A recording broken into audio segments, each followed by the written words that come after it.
Olá, boa tarde. O Supremo Tribunal Federal fez hoje a última sessão de 2021, encerrando o ano judiciário.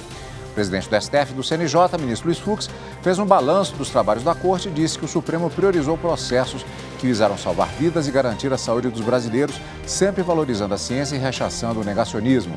A última sessão de 2021 do Supremo Tribunal Federal é o destaque dessa edição do Jornal da Justiça e você vai ver também.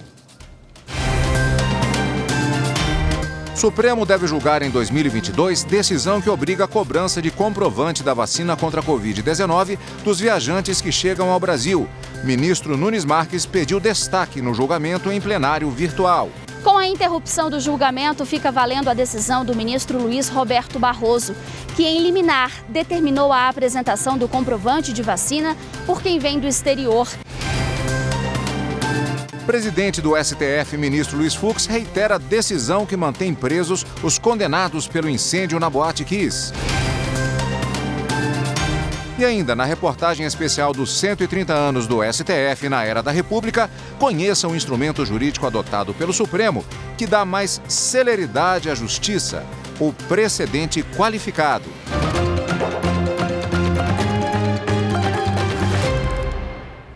O Supremo Tribunal Federal fez há pouco a sessão de encerramento do ano judiciário. No discurso, o presidente do STF, ministro Luiz Fux, disse que foram quase 96 mil decisões judiciais tomadas apesar da pandemia da Covid-19. Ao vivo, a repórter Carolina Chaves tem as informações. Boa tarde, Carolina. Boa tarde, Cadu. Boa tarde a todos. Olha, o ministro lembrou nessa última sessão que se encerra com a composição completa, com a presença do ministro André Mendonça, que tomou posse ontem. O ministro Luiz Fux, presidente do STF, também falou da dificuldade de mais um ano com a pandemia, que o Supremo Tribunal Federal contribuiu para o avanço da vacinação por causa da decisão do plenário que determinou a obrigatoriedade da vacina contra a Covid-19. O presidente também agradeceu aos ministros pela defesa da Constituição, das instituições e também da democracia. Cadu, vamos ouvir agora um trecho do discurso do presidente do STF, ministro Luiz Fux. No segundo ano da pandemia, o Supremo Tribunal Federal novamente priorizou processos que visavam salvar vidas e garantir a saúde dos brasileiros, sempre valorizando a ciência e rechaçando o negacionismo. Também priorizamos casos que velassem pela segurança jurídica na economia, na educação e nas relações de contrato e de trabalho, contribuindo para que os brasileiros tivessem um ambiente de previsibilidade mínima para retomarem ou reconstruírem os seus projetos de vida. Ao longo do último ano, esta Suprema Corte e o Poder Judiciário como um todo também enfrentaram ameaças retóricas que foram combatidas com a união e a coesão dos seus ministros, e ameaças reais, enfrentadas com posições firmes e decisões corajosas desta Corte.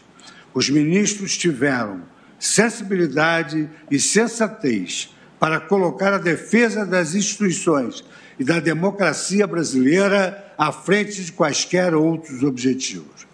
O Supremo Tribunal Federal demonstrou por atos, palavras e julgamentos que está comprometido com a Constituição Federal e que não medirá esforços para cumprir a missão que lhe foi conferida pela população brasileira, qual seja a de proporcionar a toda a sociedade um país mais justo, pautado pelas leis, no qual os brasileiros convivam com respeito e com harmonia em meio às suas naturais diferenças. Nessa árdua caminhada de 2021, um ponto merece destaque. Ao mesmo tempo que o Supremo Tribunal Federal esteve ao lado dos cidadãos brasileiros, honra-nos constatar que os cidadãos brasileiros também permaneceram ao lado do Supremo Tribunal Federal, mesmo nos momentos mais tormentosos e especialmente diante das ameaças mais duras às instituições democráticas. Neste ponto, é importante enaltecer o trabalho da imprensa livre. Trata-se de pilar essencial de nossa sociedade democrática, exercido a partir da atuação corajosa e independente de jornalistas nacionais e estrangeiros, que testemunham os fatos, buscam a verdade e apresentam ao mundo com destemor e com responsabilidade. Por este motivo, ao final deste ciclo, temos muito a comemorar. Após um ano desafiador, a democracia venceu, pois convenceu os brasileiros de sua importância para o exercício de nossas liberdades e de nossas igualdades. No mesmo tom, o Supremo Tribunal Federal se manteve altivo e firme na defesa da Constituição e das instituições democráticas. Não é demais lembrar, todavia, que esta Suprema Corte seguirá sempre atenta às necessidades do Brasil neste próximo ano, estando pronta para agir e para reagir, quando preciso for, sempre respeitando e fazendo respeitar as leis e a Constituição. O ministro Luiz Fux também falou sobre as ações do STF e do Conselho Nacional de Justiça no âmbito dos direitos humanos e também no cumprimento da Agenda 2030.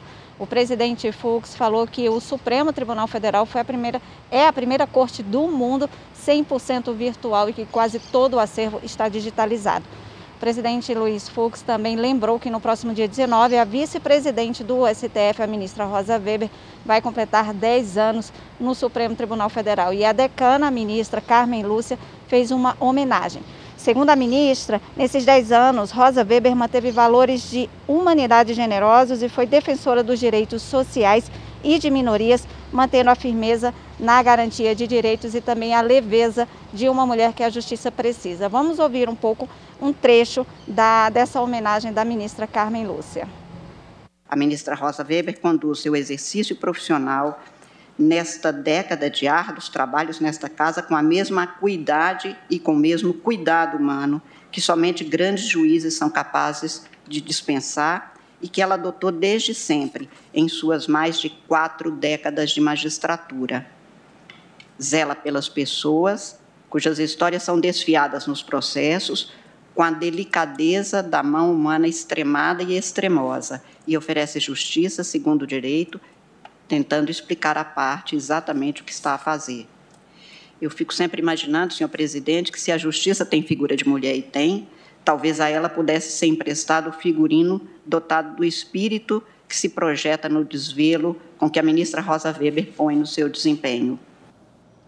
O ministro Edson Fachin foi eleito hoje novo presidente do Tribunal Superior Eleitoral. O vice agora será o ministro Alexandre de Moraes.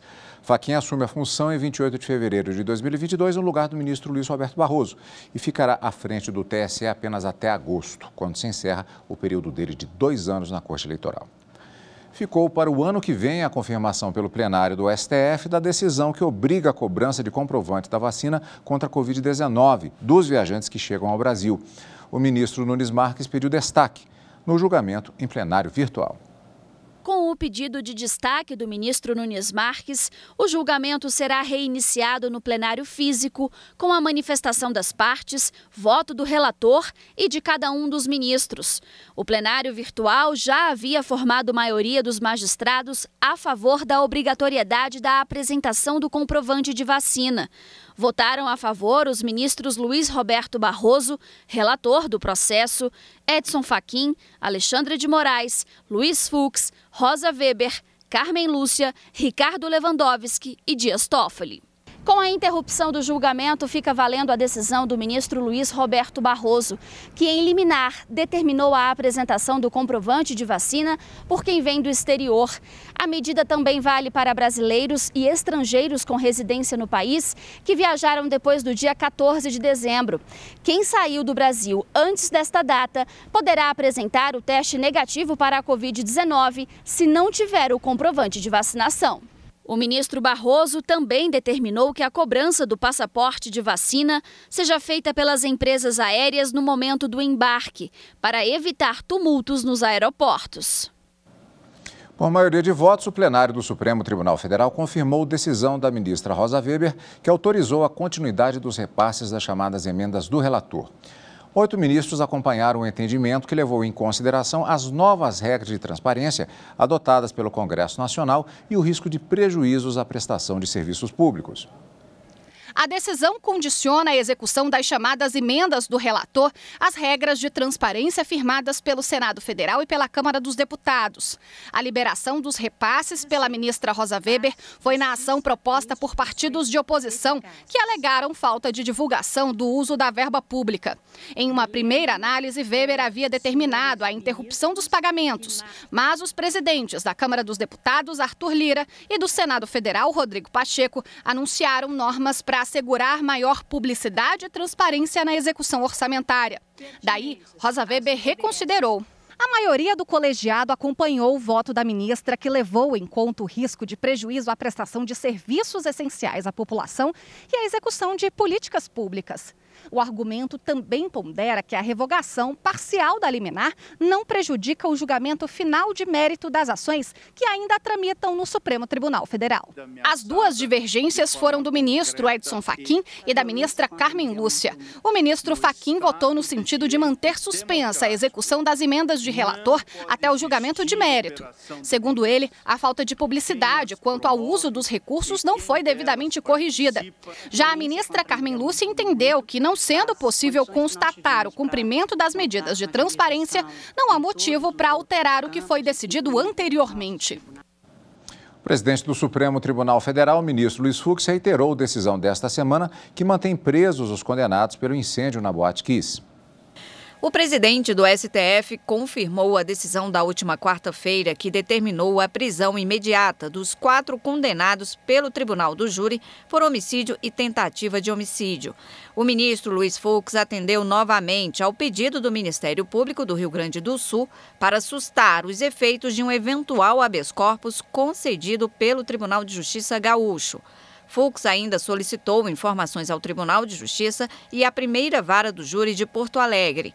2 sócios e 2 músicos foram condenados às penas que vão de 18 a 22 anos de prisão em regime fechado. Eles se entregaram esta semana para começar a cumprir a pena. O incêndio na boate matou 242 pessoas e deixou mais de 600 feridos. E no próximo bloco, entre 2016 e 2020, no país, foram pelo menos 34 mil mortes de jovens de até 19 anos de idade. É a maior parte dos crimes sem solução. Voltamos já.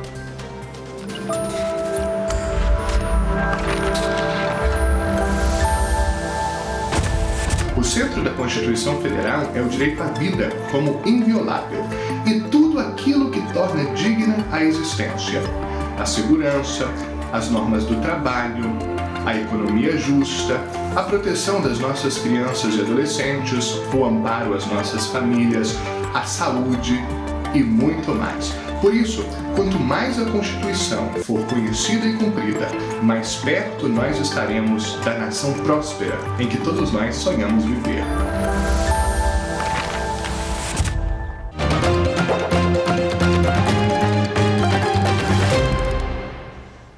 O número de mortes de crianças e adolescentes no país atinge um patamar cada vez mais impressionante. De acordo com dados de outubro deste ano do Fórum Brasileiro de Segurança Pública, o Brasil teve uma média anual de 6 mil mortes violentas intencionais de pessoas nessa faixa etária nos últimos 5 anos.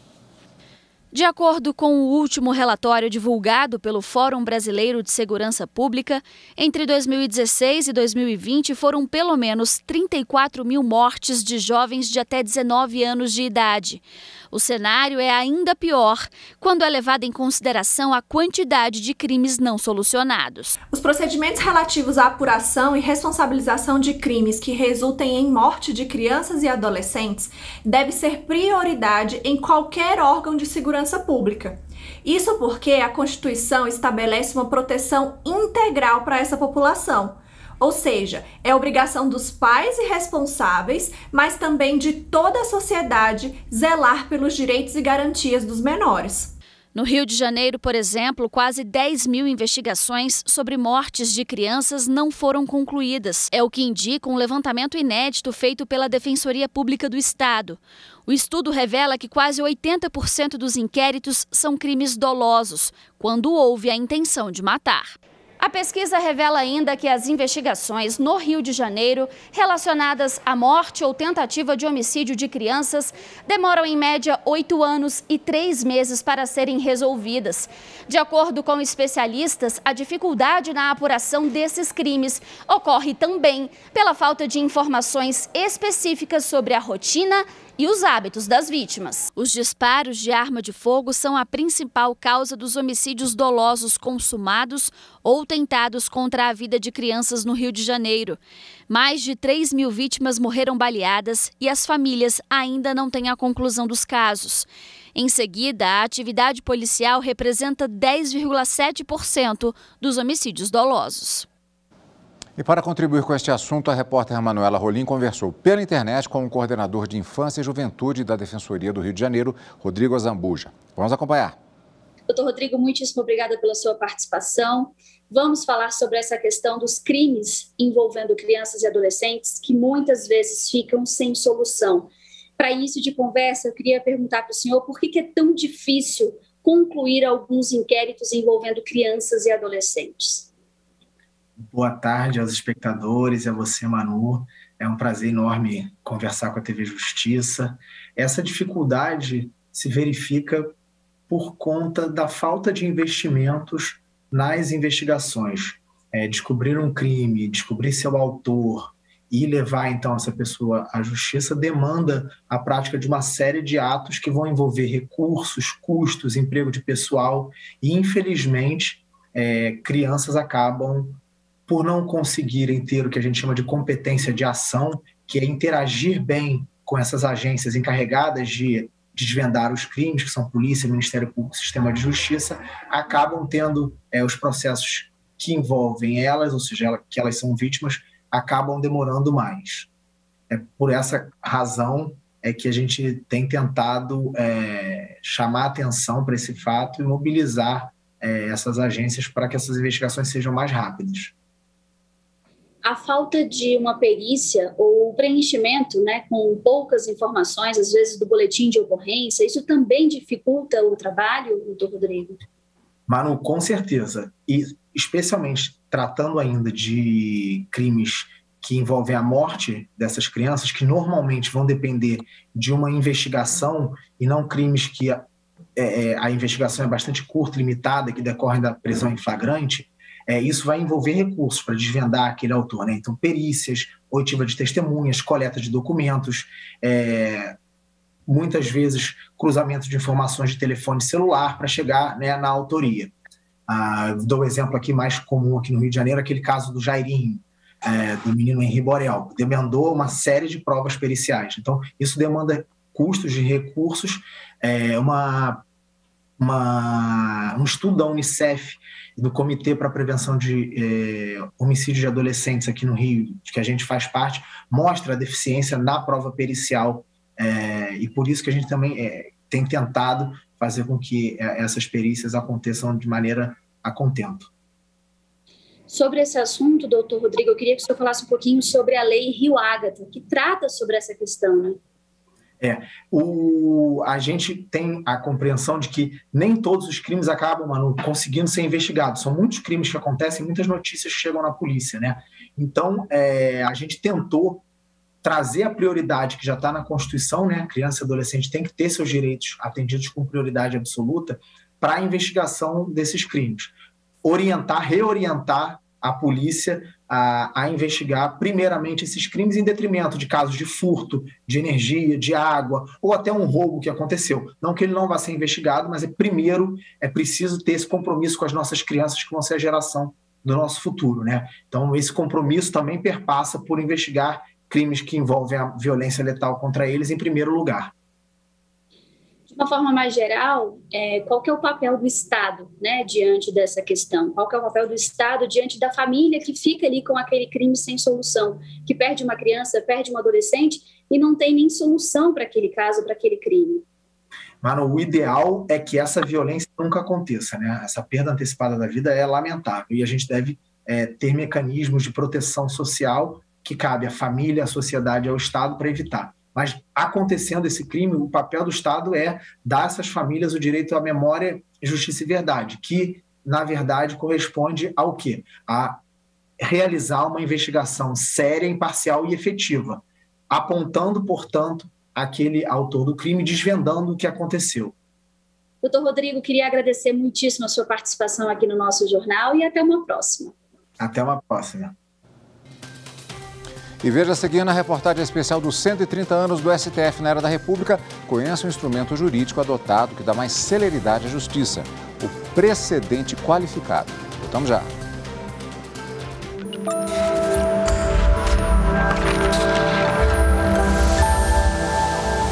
Em relação à preservação do meio ambiente ecologicamente equilibrado, previsto lá na Constituição Federal de 88, destaca o artigo 225, que nos traz um rol de princípios.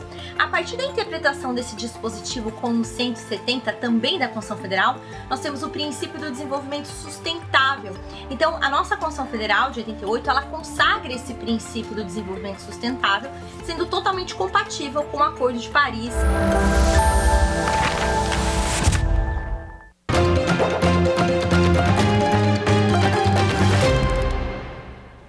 Por falta de provas, a Corte Especial do Superior Tribunal de Justiça absolveu um desembargador do Paraná. Ele é acusado de lesão corporal. Com base nas alegações finais do Ministério Público Federal a favor da absolvição, a Corte Especial julgou improcedente a denúncia contra o desembargador Luiz César de Paula Espíndola, do Tribunal de Justiça do Paraná. Os ministros absolveram o magistrado da acusação de agressão contra uma dona de casa em 2016, na cidade de Curitiba. A ação penal havia sido instaurada pelo STJ em 2017. Na denúncia, o Ministério Público Federal acusou o desembargador de agredir a mulher após uma discussão entre os dois, quando ele tentou despejar restos de poda de árvore em terreno próximo à casa da suposta vítima. No voto, o relator da ação penal, ministro Benedito Gonçalves, observou que os elementos de informação colhidos no inquérito policial não foram confirmados em juízo, como apontado pelo MPF. De acordo com o ministro, ficou caracterizada a ausência de prova robusta da conduta criminosa descrita na denúncia, existindo dúvida razoável quanto à materialidade do fato, o que impõe a absolvição, conforme o Código de Processo Penal. O ministro destacou ainda que o Conselho Nacional de Justiça, ao examinar a questão no âmbito administrativo, concluiu pela inexistência de indícios de infração disciplinar e determinou o arquivamento do pedido de providências. O voto do ministro foi seguido de forma unânime pelo colegiado. Hoje, na reportagem especial sobre os 130 anos do STF na Era da República, você vai conhecer um instrumento jurídico adotado pelo Supremo Tribunal Federal que dá mais celeridade à justiça, o precedente qualificado.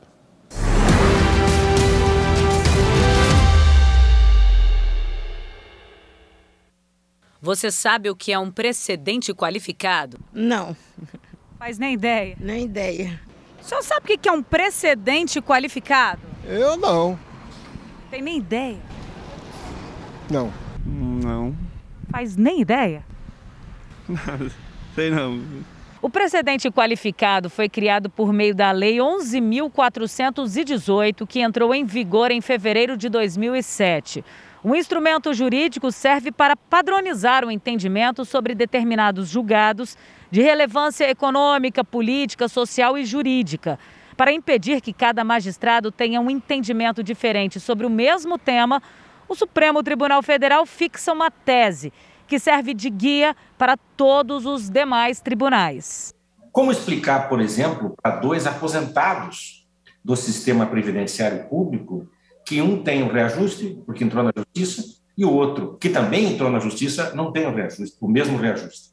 Então, a ideia do precedente é a ideia da fixação de teses para nortear o sistema judicial dali para frente, a partir da fixação da tese, de forma a dar segurança, segurança jurídica, E nesse contexto de segurança, eu incluiria a ideia de previsibilidade. Desde 2007, a Suprema Corte julgou 1.192 temas de repercussão geral, quando a decisão vale para todos os casos semelhantes.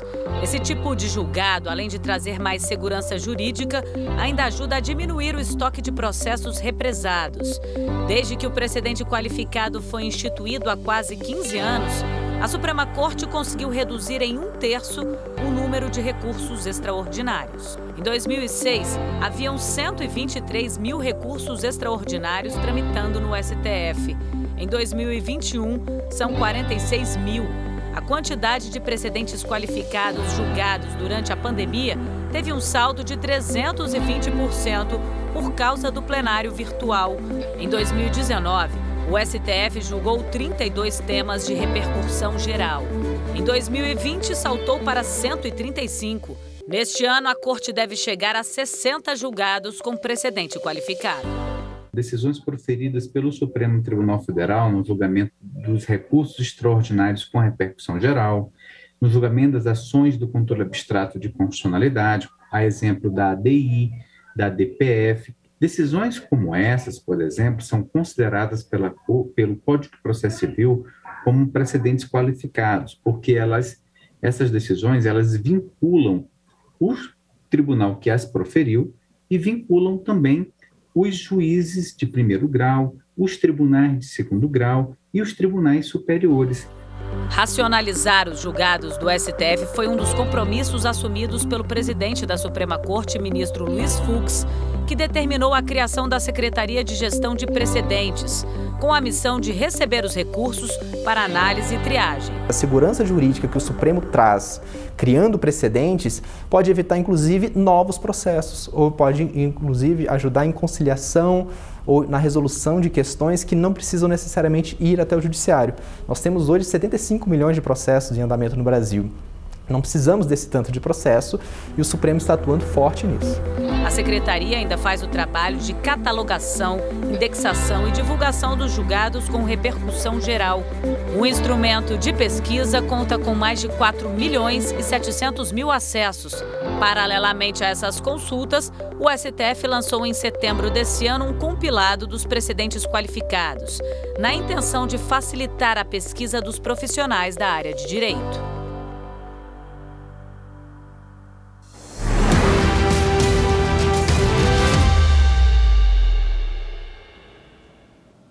E esta edição do Jornal da Justiça fica por aqui. Para você, uma excelente tarde e um ótimo final de semana. Tchau!